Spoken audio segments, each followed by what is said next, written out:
Hey kids, you trying to get into Segment City? Well, you really shouldn't, because Segment City is a mature podcast, and listener discretion is advised. I'm just trying to look at... I know I'm in an alleyway. I know how I look, but I got some fireworks for you kids. I got snakes and I got sparklers. That's all I got. Oh, don't give me that.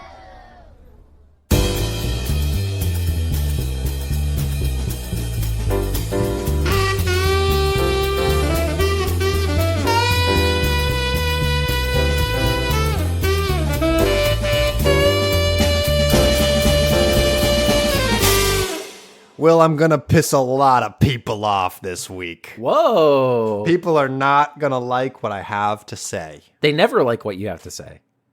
Well, that's just you. That's one guy's opinion. Yeah. I hate you, and that's why I started a podcast with you. Oh, yeah, that's a new strategy. Get together, find someone you hate. That's who you have chemistry with. It's like hate watching, but in real life.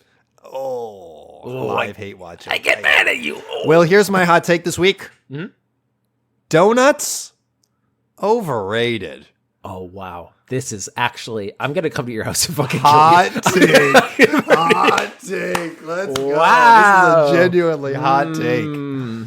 Okay. Here's the thing, though. Here's my rationale. You can't be... Okay, yeah. Give me that first, because before I get into my points. Maybe my hot take is actually circumstantial as a product of circumstance. I don't think a donut is really a breakfast food. Like, that's a different argument. Maybe that's my hot take, is I don't think a donut is a breakfast food. Because my thing is, if you're trying to serve me coffee and a donut, I don't want that sweetness near me first thing in the morning. I want that coffee. I want to have something nice. I want to really start off the day with something kind of neutral flavor. Like yogurt is a great breakfast food because it kind of is just the least offensive thing. Like it is like you're it's not kind gonna of have mush. to convince me for that. It's like fine. It's like you can do that. I got yogurt, but like with a granola, donut is such every a it's just such a strong punch in the face of a pastry. This is why I like a little breakfast croissant, because it's not such a strong flavor. It's not just a strong. It's just buttery. That's all it is. It's flaky buttery. It's easy. Like, you don't have to convince your palate first thing in the morning to get along with a croissant. It's fine. It's right there for you. So maybe I need to revise my hot take. Donuts? Like, you give me a donut in the mid-afternoon, boy, we're cracking like come on, what are we doing? That's I love it. Crazy. A nice bro. glazed. That's amazing. I do have a problem with very like sweet or very bready breakfast foods. I feel like those definitely mess with me. I'm gonna push back where I feel like people think it's too big of a thing to be just a snack. Big of a thing. Because here's the thing. I think it's also, I just had this thought right now. Bagels are the savory donut, and bagels are definitely breakfast time. Yeah, but they're not enough. They're such a neutral. They're just such a just neutral. It's just bread. As opposed to bread is neutral. chocolate bread. Right? I thought, okay. There's a scale of like, okay, there's an XY axis. Yeah. Good flavor and intense flavor. Okay? Donut is good flavor, but it's also too intense. It's intense. Right. It's true. I would not, if you gave me a continental breakfast, I don't think I'm going to be reaching for the donut first. That is very much true. Right. But I guess because for some reason I have to be the devil's advocate, just for how the podcast works, there's two of us. I have to. Something hot. I gotta defend donuts' honor in breakfast time. I think it's also Milady, I must defend your honor.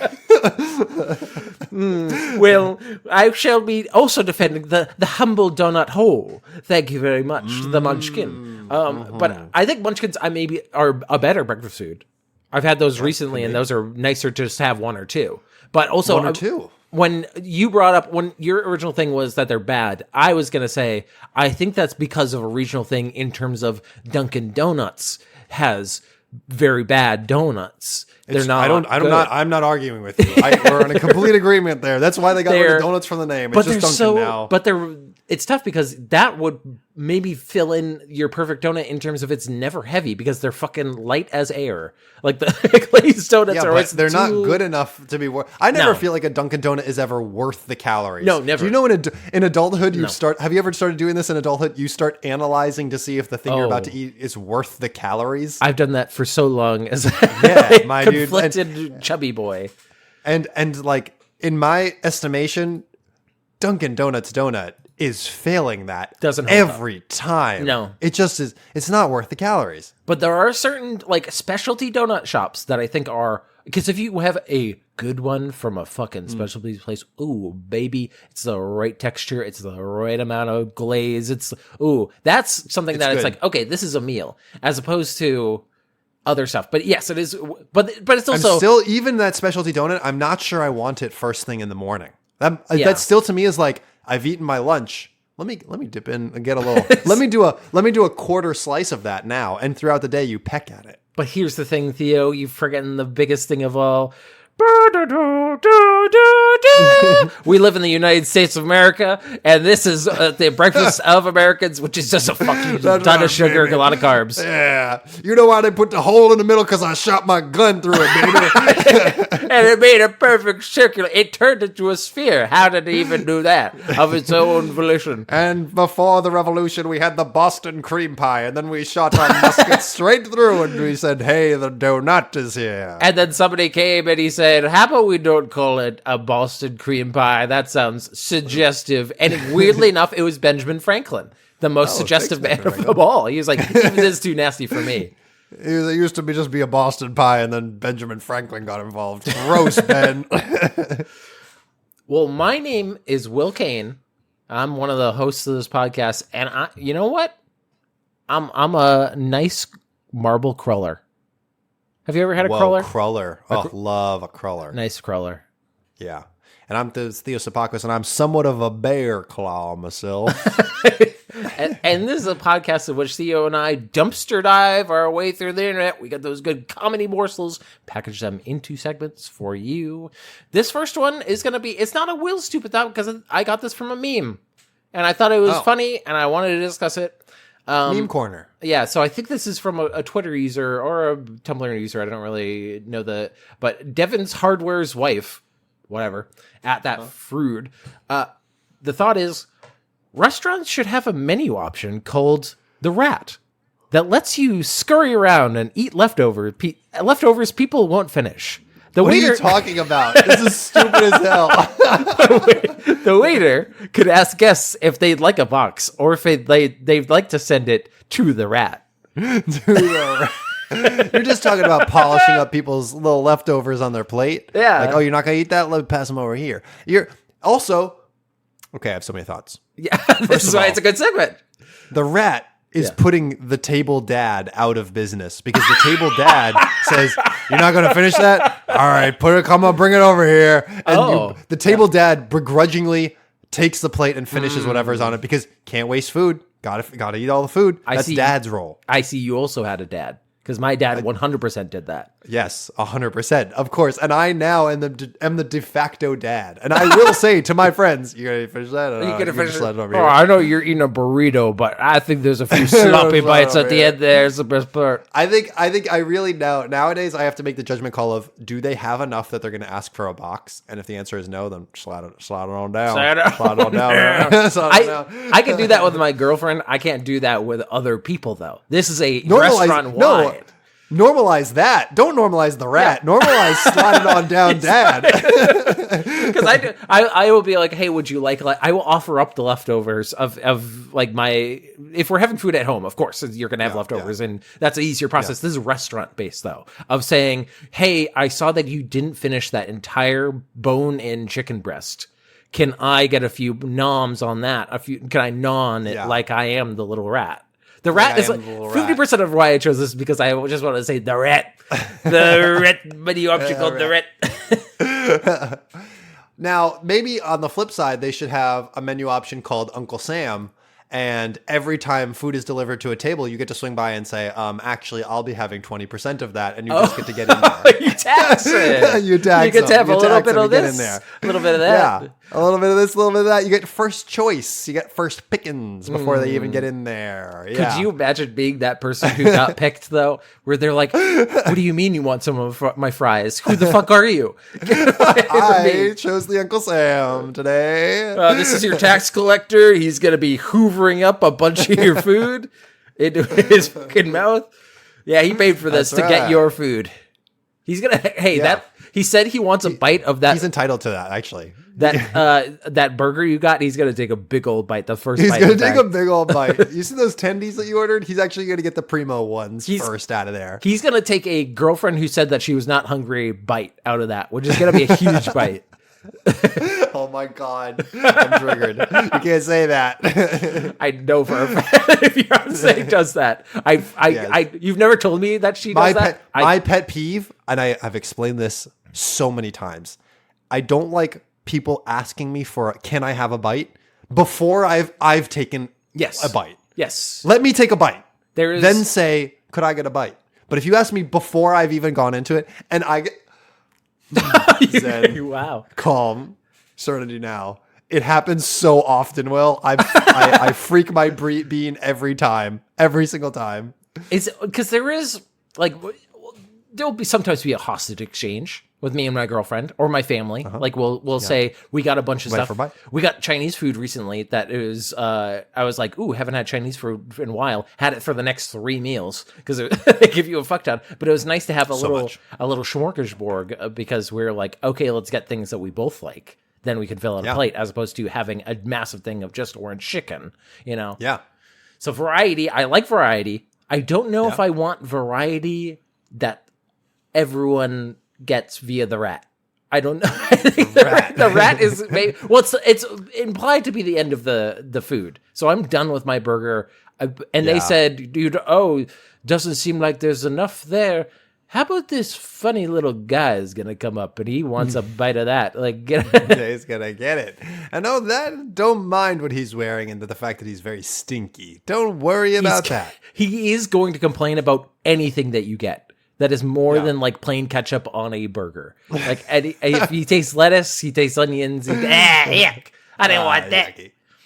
My Have you ever met anybody that they cook at home, but they say, I don't like leftovers, and they throw out anything that's left over? Have you ever met anybody like that? I, as a kid, didn't like leftovers. I got over that real quick. You get over just by the mechanics of life. Sometimes my girlfriend and I will get in a little cold war in terms of I think she's going to eat this. It's been a week. You know what I mean? Like, I just assumed that she would want that meal more than I wanted it. We get into the other Cold War, the other side of the Cold War, which is, boy, we made a fuck ton of soup, and I don't want to have another bowl of soup because I've been eating soup for 6 straight days, and there's still a half gallon of soup in the fridge. But I'm not going to eat it. No, I'm not going to eat it. I got too much soup. When I got done with the Chinese food, I'm like, I'm glad that this is all the Chinese food we got. And finally, this chapter of my life is concluded. The end. The end. The last thought I'm going to have about the rat is that I like historical stuff. I've read historical fact or textbooks and stuff. I actually know a historical fact that was basically the rat, because in Victorian pubs they used to have a big pitcher that when people were done with their drinks, they would pour the fucking backwashed, yucky bit of their drink, the end of their drink, into the pitcher. And then for like a penny or a nickel or something, you could buy that and drink that. Oh, God, no. That was the thing that poor people would do to get fucking hammered. That's disgusting. That's horrifying. It's just the likes of people go. But I feel like, I don't know, it's grosser. I think that's grosser. Waste, no. Yeah. There's some gross shit right there. I think the rat, like the food version of the rat, is more visible. Of you gnawing on some, I just think of when you get a chicken leg or something. I suppose they can at least pull off the part that was bit, and then they can have a fresh new bite. But with visually, I don't think the picture is going to be that bad. It's going to probably just look like a bunch of beer. But the thought, still nasty. The brain is disgusting. Absolutely disgusting. But you know what is hopefully not disgusting? Your first segment. My first segment, hopefully not disgusting, is a bad lead-in, Will. Here we go. Because you know where we're going, down in the slop, in the trough. The little piggies it's we are. Another edition. We got to get back to PR Newswire, baby. We gotta. And you know what time it is? It's time to go over to GeneralMills.com because General Mills is dropping some heat. Whoa. And this heat is in the form of Cinnamon Toast Crunch and Hormel Black Label Bacon. Bring the cinnamon sizzle to breakfast with a new limited edition cereal. Here we go. Okay, we were talking about... Bang!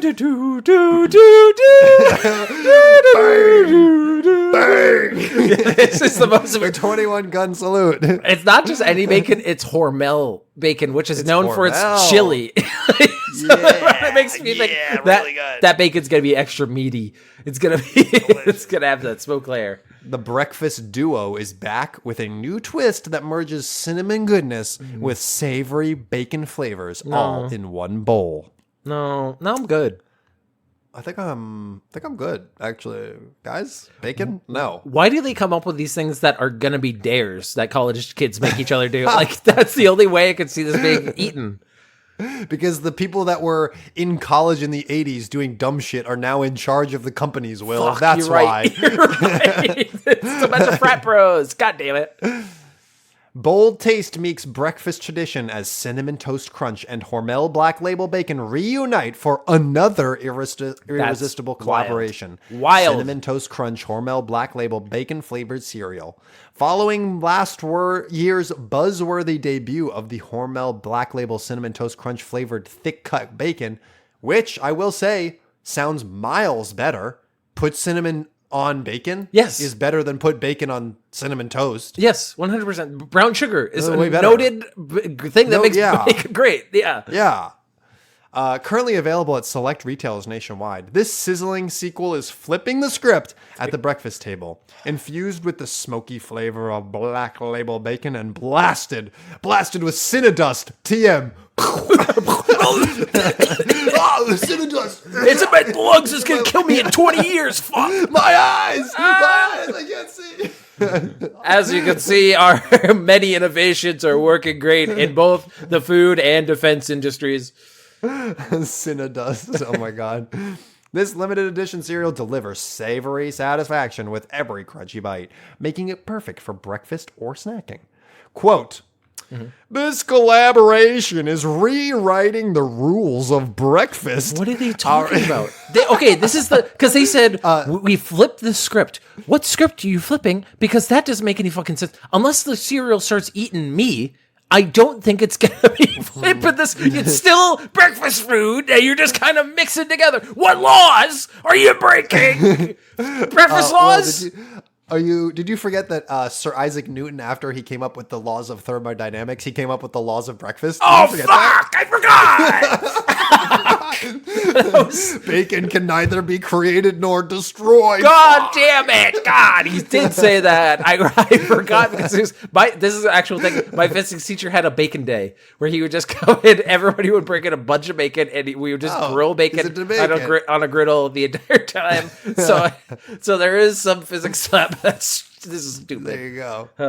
That was a quote from Brandon Tyrell, senior marketing manager at General Mills. Bringing these two iconic breakfast staples and irresistible flavors together gives our fans even more reason why they must Cinnadust. They must. And you must Cinnadust. If you don't, then you will lose both your left foot and your daughter. We will take both.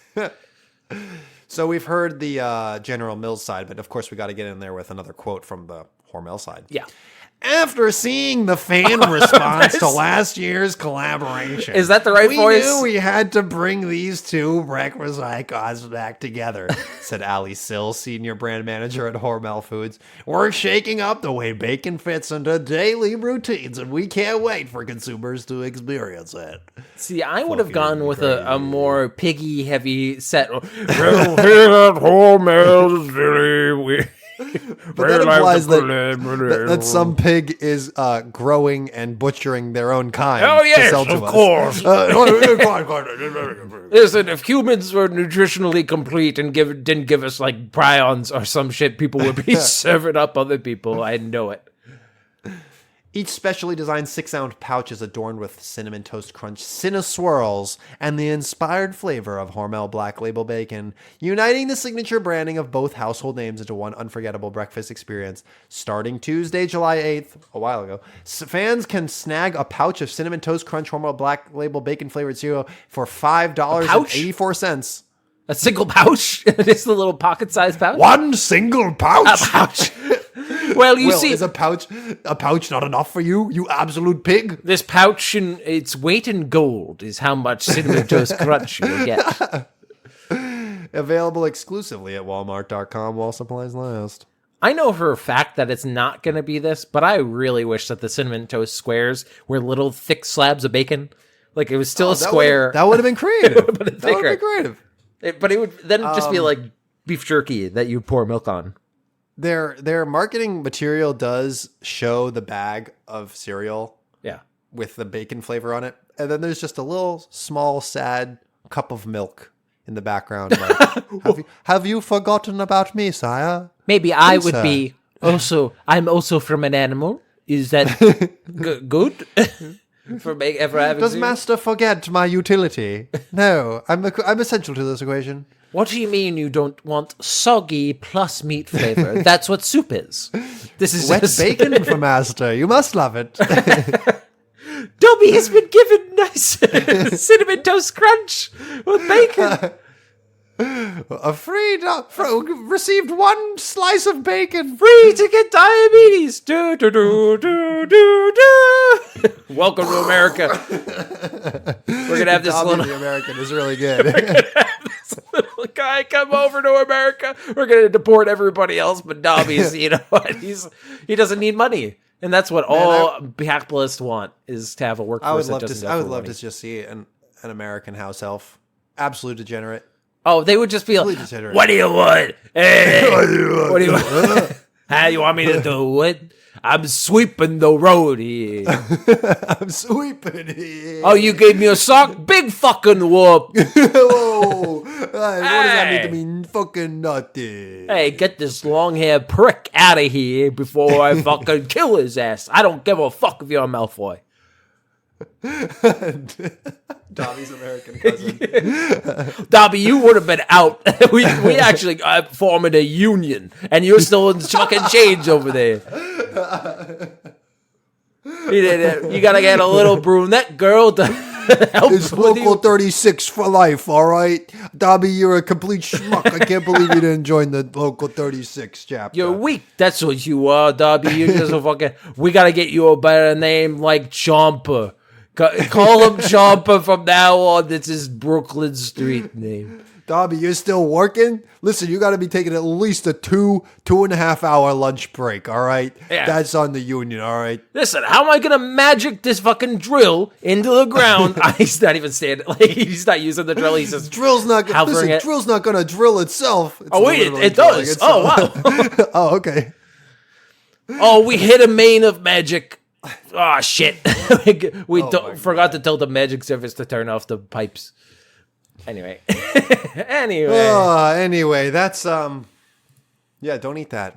But don't eat your next segment. Ooh, that's actually kind of appropriate, but also kind of inappropriate, because this is going to be a very inappropriate Wikipedia historian. Theo, this is actually something that got brought up. It's been brought up, I think, at least twice. Once in content, I think somebody in our outside lives was like, hey, you should cover this as a topic. And when we heard about it on the podcast, we were like, oh, what is that? Oh, we should probably do a segment on that, because this is the Banquet of Chestnuts, also called the Ballet of Chestnuts, also called the Festival of Chestnuts, or the Joust of Whores. Okay, that last one isn't quite in line with the other. No, but I'm it doing is some pattern detection. It is a little bit more descriptive, because this was a supper held at the Papal Palace in Rome, hosted by former Cardinal Cesare Borgia, son of Pope Alexander VI, on the 31st of October, 1501. So I'm going to use two sources for this. One is Wikipedia. The other is the RavenReport.com. Thank you, Raven Report. This is one of those awkward... We've talked about this before, where sometimes you will get some sources that are way too short and then other ones that are way too long. So I'm going to try to mix and match as best as I can. Even religious figures need to blow off steam every now and again, especially during the bloated, indulgent period of the 16th century Rome. Held firmly in place in the influence of the notorious Borgia family, the great Renaissance city was subject to what much of what Pope Alexander VI and his second son Cesare did.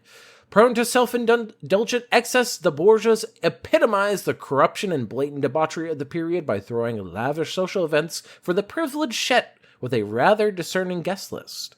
One such occasion arose the night of October 30th, 1501, when a huge banquet was organized in the Papal Palace, including both nobility and senior officials of the Catholic Church.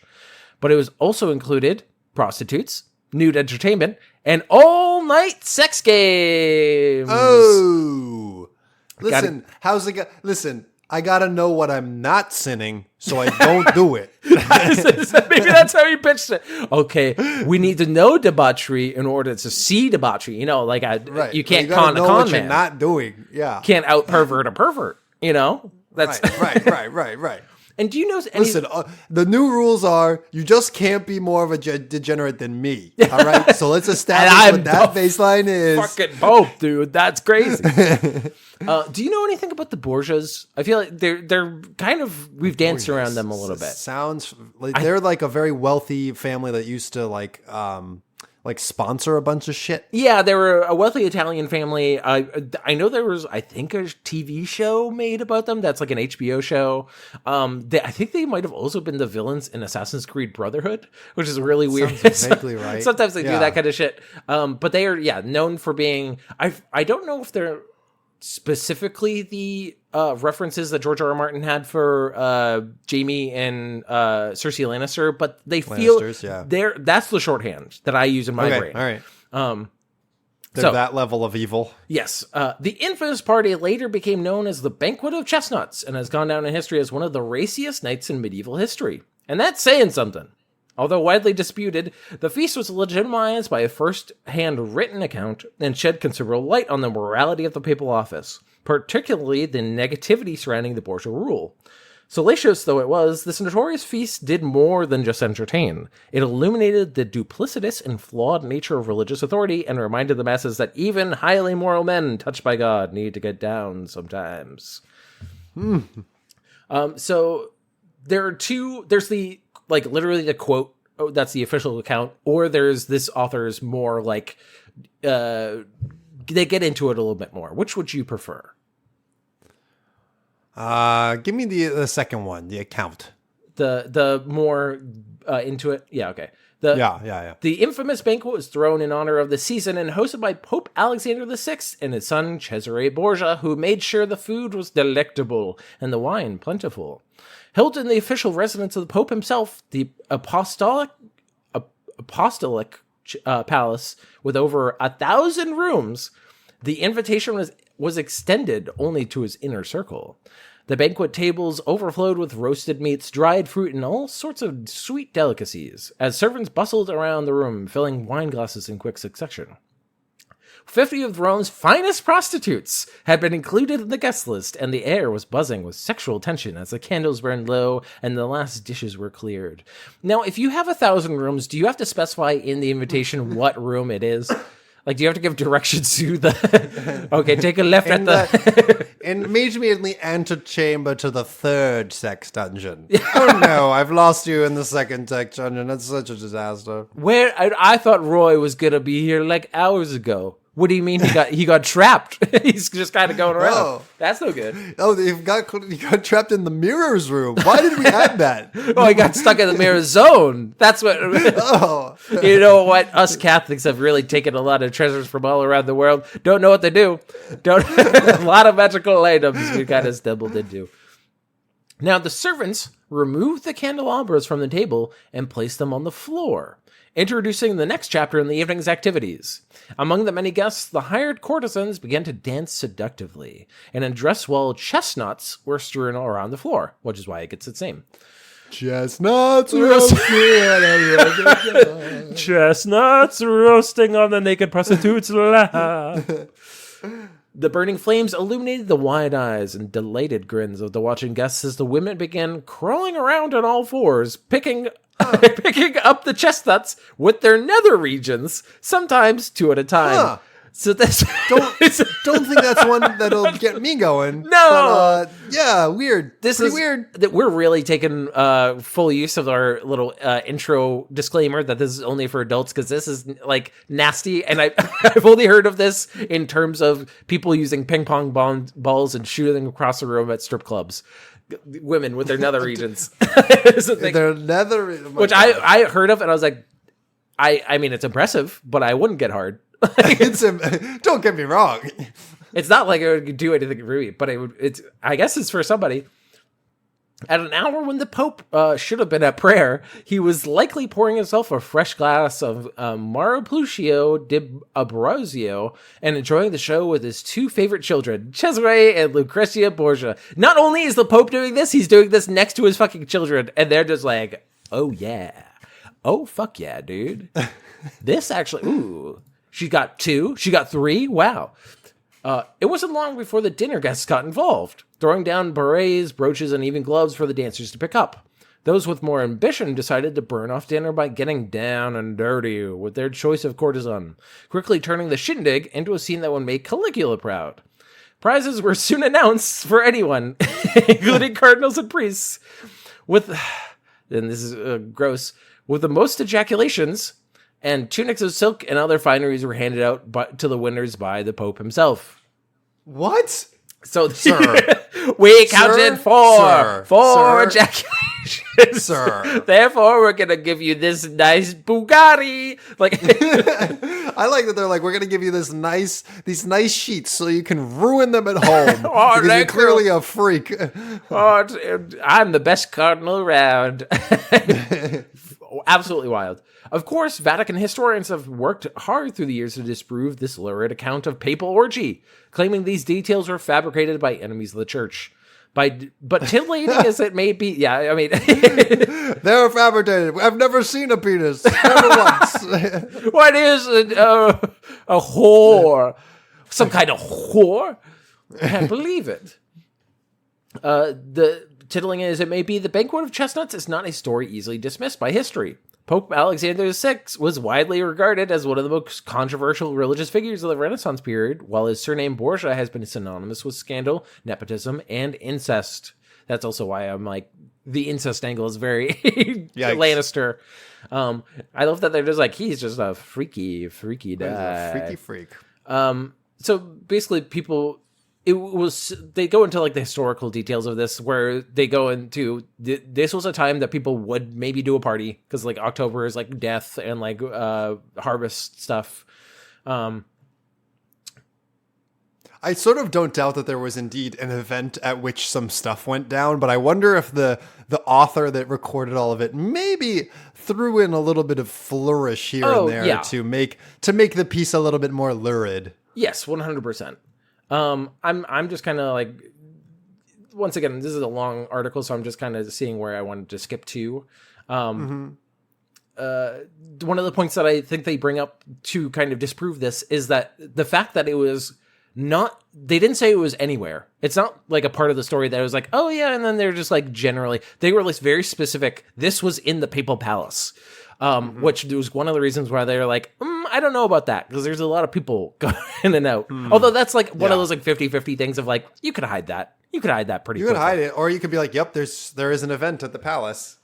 But perhaps the truth of the night in question lies somewhere in the middle and is subject to the moral threshold of society examining it.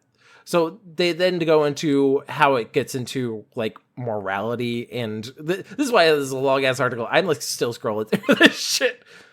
I just wanted to say this sentence out of context to see how out of fucking left field they get with this article. By placing humans in a strict moral framework with no room for human expression or weakness, we set them up for failure, just like God did with the Tree of Knowledge. Like, dude, this is an article about the Pope banging. Like, you don't need to get that deep into it. Like I said at the top, guys, I'm the freak. You just have to be less of a freak than me, and then God will be like, you're good. You're good. Okay, so I just wanted to get to the fate of Pope Alexander VI, because he had an interesting death. For those who suspect Pope Alexander VI of guilty of licentiousness and duplicity, the vision of his death may seem apropos. He was a larger-than-life figure while he was alive, always aggrandizing the Borgia family during his papacy. When he died in 1503 at the age of 72, which I think is 2 years after the Joust of Horus was supposed to be, his body lay in the state for many days. The August heat quickly took its toll on the remains, and according to an Italian theologian, it was a revolting scene to look at, that deformed, blackened corpse, prodigiously swelled and exhaling an infectious smell. God. I'm not going to go more into his... Therefore, no fanatic or devotee dared to kiss his feet or hands, as custom would have required. So literally, he was so gross that people were like, ugh, even though like, freaky religious people. People often say when we die as we lived, which in this case would suggest the Pope was more than a little rotten on the inside. Either way, it's known he was one of the most sexually active religious figures in all of European history, and had a dubious record as a moral man. It's also known that one evening in late October, he threw one of the sexiest parties in history. Oh, baby.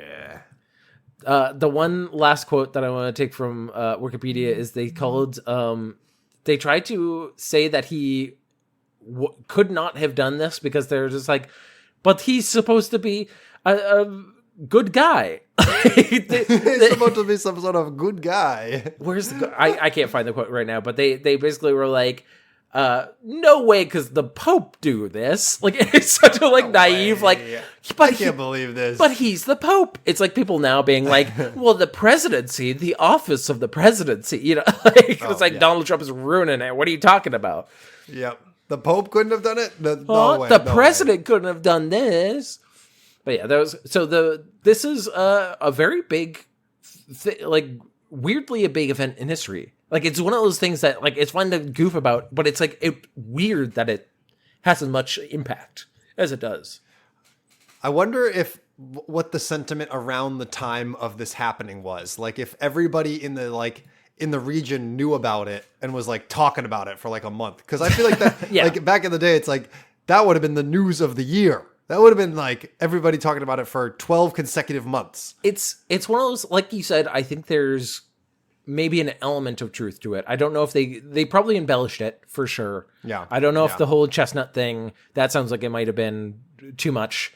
Could I believe that's a little bit too far? Could I believe that the Pope and his dirty ass family got a bunch of whores? Yeah, of course, absolutely. There's a noted thing that grinder traffic will go up when there's a Republican convention in town, and so I feel like it's a similar kind of level of the people who are in charge are also sick, depraved, perverts. Yeah. Of course they are. Just because you think they're going to be nice, cool guys that have values or whatever, it doesn't mean that they do. Yeah, these are some nice, cool guys. The Borgias are great guys.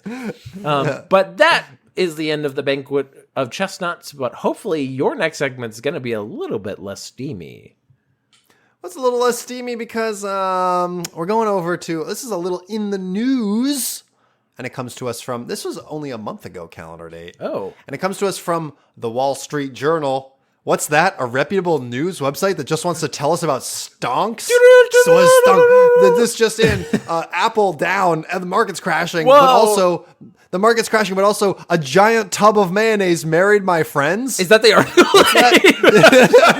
That's the name of the article. I thought Julie Warnaw. Oh, Apple is down. It looks like what is this? In the last hour, the corpse of Steve Jobs has reanimated. He is now taking the stage for the investor call. Announcing the newest thing. The eye casket. That's not good. That's not good, Steve. Sorry, Steve. That's not good. It's a touchscreen. It has a touchscreen in it. Touchscreen. Think of the UI. Think of the UI. It's great. Yes, this is indeed called A Giant Tub of Mayonnaise Married My Friends. My The subtitle friends, plural. I was invited to a wedding sponsored by Hellman's. We were given 2 weeks to get to Vegas, a strict dress code, and we had to waive our moral rights. Moral rights. What is Hillman's going to ask you to do? I don't know. Some degenerate stuff, man. Some stuff's about to go down. This is the photo of Philly associated with the article, which I think is just hilarious. It's really good. It's really, really good. I almost Jesus. This is also the dude on the right. I can't see the woman that great, but the dude is the perfect person to be getting this. It's okay. So it's for people at home. It is a mascot. I don't even know that they had a mascot for Mayo. It looks like a jar of milk. Like it's just a guy with it's a smiley face with eyes and eyebrows up. It's like, and he has a sign that says, "I'll dip with you forever." I'll dip with you forever. This is okay. I don't know if I've talked about this on the podcast. There was a different podcast that I listened to that would do mayo ads. It was the most fucking disgusting ad I've ever heard. It would make me legitimately like gag because they would talk about like how finger licking good mayo is, and I'm like, I've never licking fingers. Who's licking fingers? They're like, yeah, for all the dipping you're doing into this mayonnaise. Who's dipping? I'm not. The British are. I think the Europeans are. Those sick fucks. That's why we declared independence. We don't have to dip in the mayo anymore. That's why we said it's still a bridge too far. We missed the mayo shipment on the boat, and we got the tea shipment instead. We're supposed to dip a bunch of mayo into the Boston Harbor. We're supposed to do that. Oh my god. Oh my god. Here's the article. Were the flowers on my dress Hellman's blue or some lesser hue that might violate the rules of my friend's mayonnaise-themed wedding? Oh. I grabbed a dress that gave canola mayo orange vibes as a backup. God. Unilever, the company behind Hellman's Mayonnaise, was about to marry my friends. A month earlier, Heather Schroering and Nick Phillips had answered a casting call for, quote, chicken tender loving couples who get married for a dipping sauce commercial. That's different though. That's you like the chicken nuggets as opposed to they led with chicken because you don't get jazzed about mayo. They know that they're the second fiddle. Yes. In exchange for agreeing to let the brand's mascot Manny Mayo officiate a Las Vegas wedding in chapel, the ad said one lucky couple would receive a stipend, a wedding, and a lifetime of tender loving happiness. Oh my god. Not tender loving, but tender loving. Yeah, I got it. I got it. This is a quote by the groom. It's like a fairy tale, Nick said. What kind of fairy tales are you reading, my man? Corporate wedding sponsorship seemed like the exclusive domain of the rich and famous. Celebrity influencer weddings have been sponsored by Dolce & Gabbana and Tiffany. Condiments? Who knew? If the masterminds at Unilever had known Heather and Nick, they wouldn't have bothered with a casting call. As their application video revealed, the couple first bonded over their disdain for a dry sandwich. Quote, these are boring people. I don't know anything about them, but they seem boring already. I'm a sauce man, Heather told Nick. From then on, they called themselves the Saucemans. No. You can't do that. Ugh. You can't do that. Each Christmas, Heather makes a sauce-themed ornament for their tree. What? Both Brooklynites, would you have guessed it? Whoa! Both Brooklynites are from Kentucky, home of KFC. Chicken, the couple explained, might as well be in the state constitution. They showed an onion ring being slipped on a chicken finger as evidence of their commitment to the bit and to each other. Trashiness is in our blood. We have been raised in trash. The grease has been spread on us in our Kentucky days. I don't mean to therapize, but my mama said we have McDonald's at home one too many times. We don't. It's a brand. It has specific taste. Also, I would imagine that this ornament sauce thing is them, okay, honey, what sauces do you want? And she unscrews the top of the thing and just starts spraying like mustard and mayo and stuff into it. Like one of those sand things you could get at Carnival. Sauces. Oh my gosh. Here's a quote. Nick and I have been to a lot of really boring weddings for people who are not boring, said Heather. That's truly my worst nightmare, is having a boring wedding. We love each other, we love sauce, and we look forward to this partnership, Nick said, daring the British-Dutch multinational company with his firm handshake eyes. Word from Project Dipping... That was like a business porn, like a LinkedIn person. Business, absolutely. Firm handshake eyes. Firm handshake that he gave during... What does that mean? I've got my firm handshake eyes. You walk in an interview with those eyes... You're hired. Wow. You're hired? You're hired, I guess? Hey, you can have my job, I guess? I don't know about him. His eyes are starting to get a little sweaty. Maybe he's got sort of a loose hand-eye shake. His eyes are just going back and forth. Like, Word from Project Dipping Sauce is that 37 couples applied, but my friend's application stood out for, quote, the unique and heartfelt roles sauces played in their relationship, said Jessica Giroux, Senior Vice President of Marketing Condiments, Unilever North America. Guests and family had about 2 weeks' notice and were asked to respond within 24 hours. 2 weeks' notice? Giroux said that they were under a tight deadline for National Chicken Tender Day. 60 people swiftly responded yes. Unilever ran the numbers and told Heather to arrange her own hair and makeup. A dry wedding was scheduled for Monday in late July. But they hate dry 30-minute ceremony. They hate dry 2 hours to party. Unilever handed down the dress code like an overbearing mother-in-law. No neon, no wild patterns. They provided a palette of Hellman's colors. Panic ensued. Oh my God. Okay. I have so many thoughts. The one about the quote of them being like, we do not, the one thing that I fear is having a boring wedding, because if you haven't already guessed, these people are white. These are the whitest people ever, because that is the whitest fear to have, is not about your life, not about your finances, about having the perfect wedding. And then now they're also like, I hate when people have boring wedding. Anyway, if you don't wear one of these 3 colors, you're dead to me. Like, what the fuck? I also think it's the most Brooklyn thing I've ever heard. Imagine having a boring wedding. Oh my God. Yeah, these people are both have a high opinion of themselves and yet are the most normie, like, hipsters you can be. Here's a great photo from their wedding, which is them signing the marriage certificate. It's also clearly signed in mustard. Holy shit! Holy shit! It's also a Hellman's branded marriage certificate. Oh my! Yeah, of course it is. Of course it is. Holy shit! All right, so they said panic ensued. This couple is the embodiment of neon and wild patterns. The lookbook provided by Unilever suggested Kate Middleton on vacation. My sensible sister rifled through her sensible dresses, and we settled on the one with blue flowers, hoping the pattern gave off consumer goods vibe. Oh my God. Meanwhile, Heather and Nick sent the group their plans to zip line over the old Las Vegas Strip. Heather packed her Instagram feed with photos of all the cowboy hats and tassels she'd be bringing. We'd all signed a waiver agreeing to waive our, quote, moral rights. What? The company explained it could photograph, film, and turn us into optical illusions if warranted. What does that mean? Will, has a company ever offered to turn you into an optical illusion? You know what you could be? You could be a kaleidoscope person. We're going to cut you up into little triangles and put you on this. I hope you don't mind.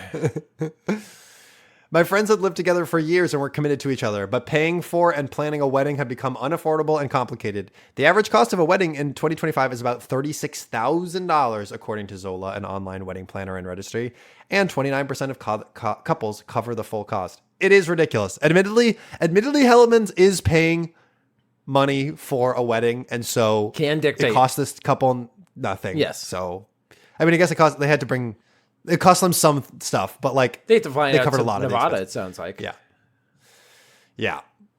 My friend and coworker Jim Jaworski and his fiancee Allison Sigaclau were in the throes of planning their own wedding when they had the Mayo invite arrived. For months, they'd been dealing with hotel room blocks and the opinions of everyone who mattered to them. They could have used a corporate sponsor.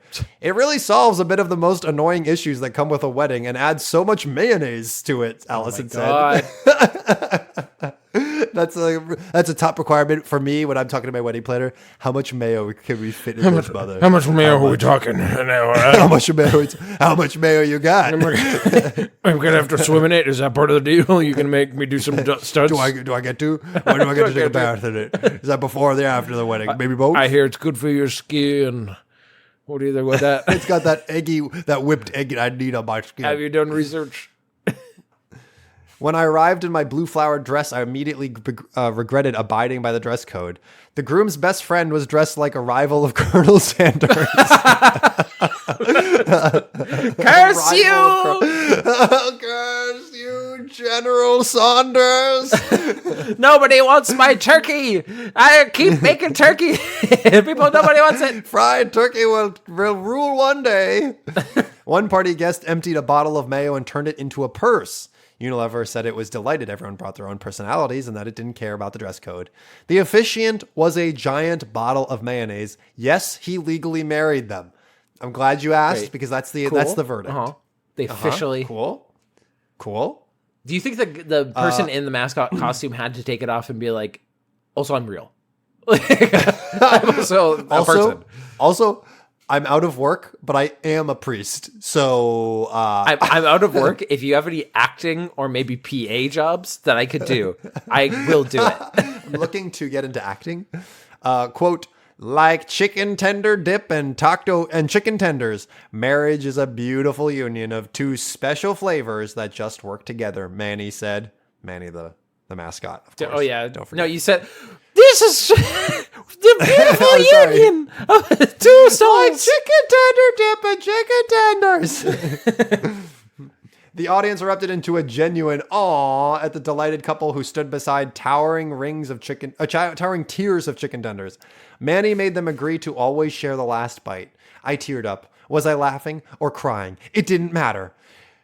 When you love someone so much, it doesn't matter how it happens, Heather said.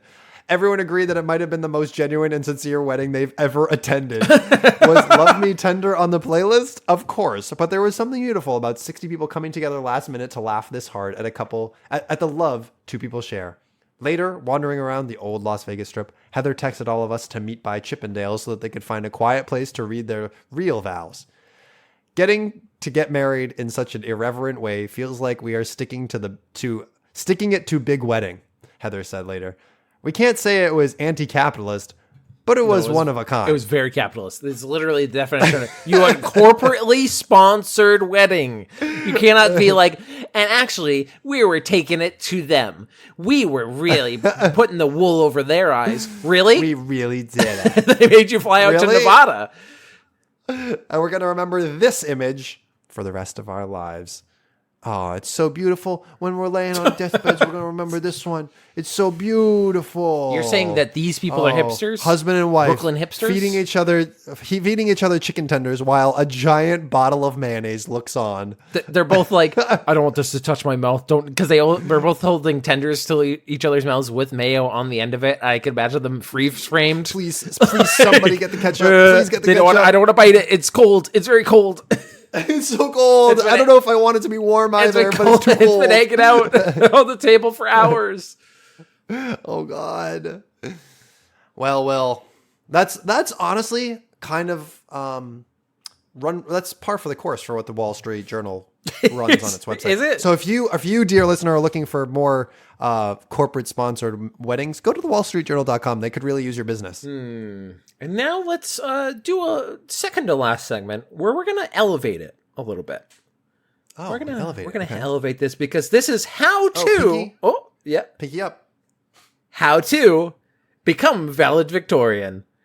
Oh, study. Hey, that's the entire article, but we're gonna go through it quickly. Hit the books. You thought you were done hitting them. Hit them again. This is one of those articles that I love on WikiHow that is contradictory to itself. Like line by line, it'll be like, work your fucking ass off. And then it'll be like, but don't forget to take breaks. Don't forget. So let's get right into it. Weird Al Yankovic, Alicia Keys, and Jodie Foster. What do all these celebrities have in common? They were all valedictorians of their class. Though being valedictorian did not make you a supermodel or singer, it can set you on an impressive path that can lead you to success in your college career and in the world at large. All you need to do is have the mental toughness, endurance, and an unbeatable work ethic. So how do you do it? Just follow these steps. Part 1, getting ready. You got to start young, Theo. You got to start real young. That's the first thing. 5 years old. hit the books. Unfortunately, in most cases, you can't just waltz into your high school on the first day of freshman year and decide to be valedictorian. You need to have proved yourself in middle school by taking those rigorous math and English courses that your middle school has to offer. Some middle schools... Jeez, okay, oh, hey, buddy, I'm 13 years old. Stop yelling at me. Please. They basically say, go, like, take tough classes. 2, learn how your school chooses its valedictorian. Some schools rank students on unweighted GPA, while others award extra points for harder classes.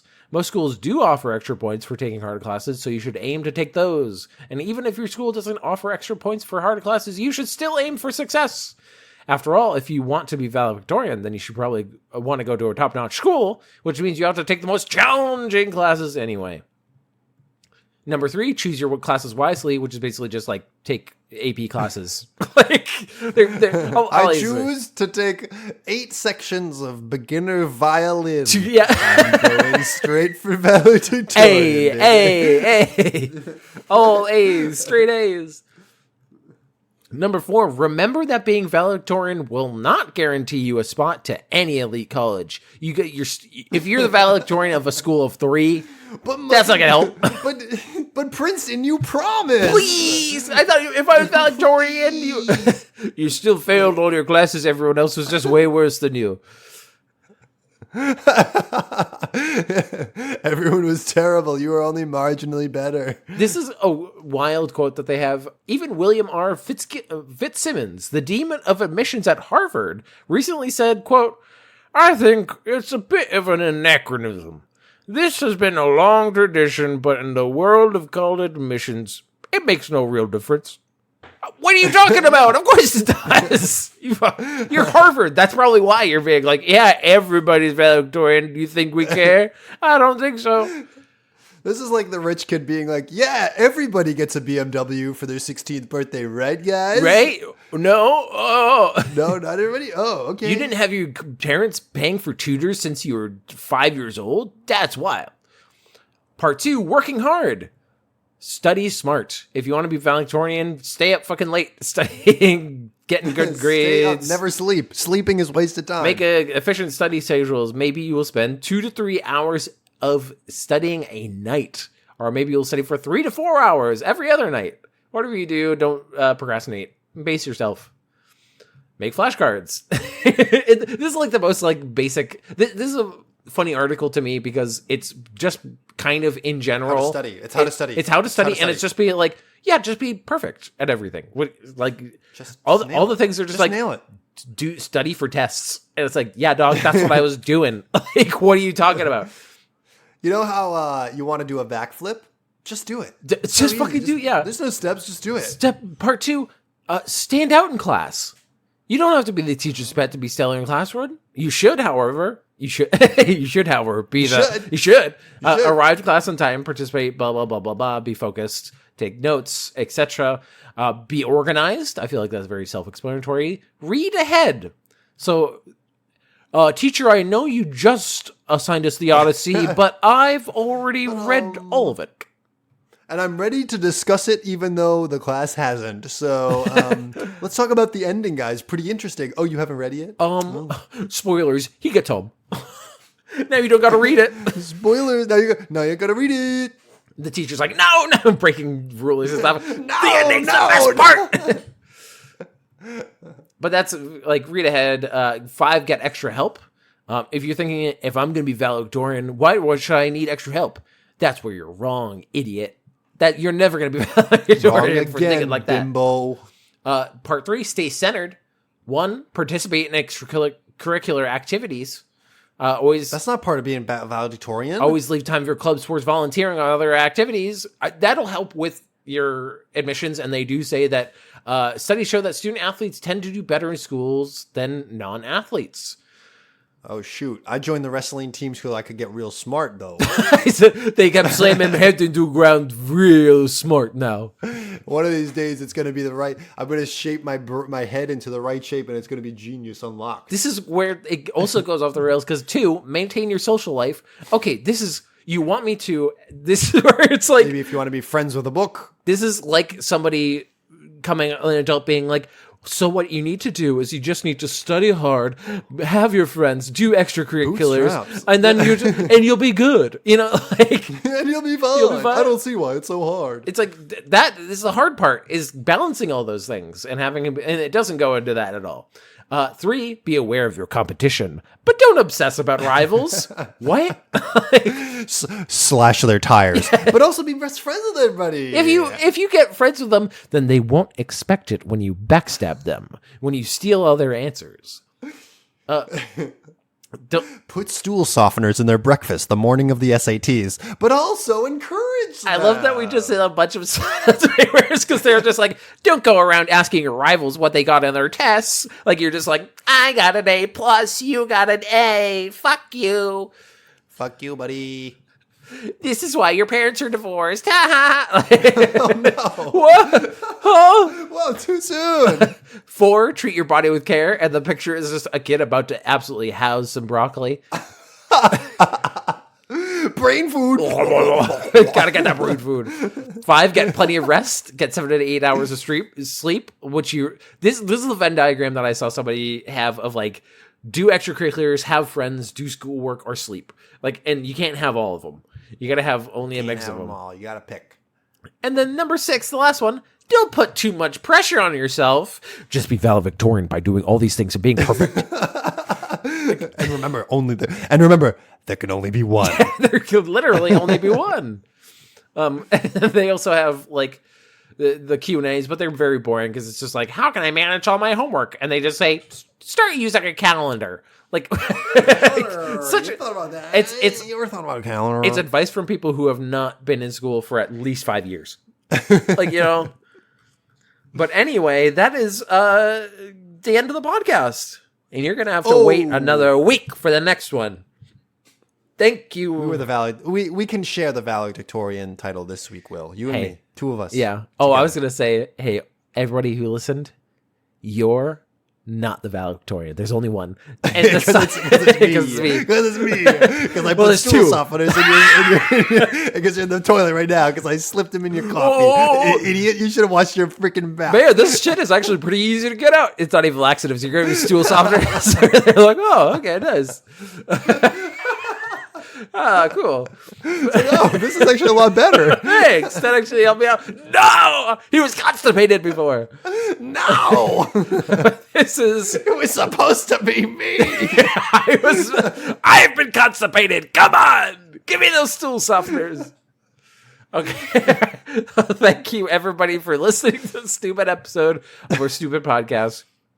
Remember, if you have any segments that you want us to read, send it to segmentcitypodcasts@gmail.com. Hit up our YouTube for full episodes. Hit up my YouTube, Golly G. Willikers, where you can see funny videos I put out. I just put one out about Winnie the Pooh's Home Run Derby. That was the last one in our timeline, which is a fun flash game that was fucking rage-inducing. And then, what else? Give us star ratings, reviews on your podcast networks of choice, iTunes, Stitcher, Spotify, etc. And we have a big thank you to give to somebody in particular. That would be to Rachel Robinson. She does our intro music, and she has amazing tracks you can find on your streaming platform of choice. And some say that she's running for it. She might just get it this year. Valedictorian of this podcast. Whoa. She's going for it. Once a year we give out the valedictorian, and so far every time it's been Manny the mayonnaise. He's gotten it 3 out of 3 times, and you know what? Someone's got to get it. That's a big disrespect to Rachel. She like, we've known her for way longer. She's in the books. She's in the books. She's in the books forever. We hang out with her. We've never hang out with Manny. He never returns her calls. I've never seen Manny study once. No. And I'll tell you what. Look at that body. There's no way he's a student athlete. It's not. It's just can't possibly be. He has a big smile on his face. He's not studying. He's happy. You can't be happy and studying. Yeah. He has the look on his face when there's a pop quiz, but it's about stuff he just happens to know about. Like, I lucked out. Oh, great. And now we're going to end with the last segment of the day, list of unusual deaths from Wikipedia. We are in the 20th century, so that means that we are now on to the victims of the Thanksgiving Day disaster. This is a big one, which was November 29th, 1900. during the 1900 big game, which is hilarious. What's Can't say Super Bowl. Can't say Super Bowl. It's the big game. Everybody between the California Golden Bears. That's the California Golden Bears. Good name. Now they're on your cereal boxes. That's honeycomb cereal. Now, and the Stanford Cardinal American football teams. Okay, so we were talking about Catholic, the Borgias and stuff, and Cardinals are thinking that. I thought it was the bird Cardinals. A large crowd of people who did not want to pay the $1, equivalent to $38 in 2024 admission fee. But by the way, for the big game, $34. Ooh, baby, that's a deal. In our modern day, wow. $1 for the big game. Maybe if you stopped buying avocados, you'd be able to afford $1 to get in. They were getting avocados off these steamboats all the way from Uruguay or wherever they're getting them from. The admission fee gathered upon the roof of a glass-blowing factory to watch for free. The roof then collapsed, severing fuel pipes and causing at least a glass blowing Yep. company. I can only assume stupid. they have a glass ceiling too, because it's 100 people shattered this. It collapsed, severing fuel pipes and causing at least 100 people to fall 4 stories to the factory floor. Jesus Christ. 60 to 100 more people fell directly on top of a furnace, the surface temperature for which was estimated at 500 degrees Fahrenheit. Oh my God. 23 people were killed and over 100 more were injured. That's incredible that only 23 people were killed. I thought that's insane. The fact that all of them didn't die. They fell 40 feet. Yes. That's insane that you survived that. The disaster remains the deadliest accident at a sporting event in U.S. history, which I thought was very interesting. I thought it would be way more. But I'm somebody who is like, hey, if you get the next best thing and it's way cheaper, go for it. This is not a good option, gang. This is you're saving pay the $1. Yeah. Saving yourself $1 for how many medical expenses? Oof. Don't go up on a glass blowing company's roof, people. No, what are we doing? They just installed it. They just blew it. They just installed it. Get it up there. Who's that? How many guys did it get to blow that ceiling up there? Oh my God. Oh, it seems to be deflating a little bit. Blow it a little bit more.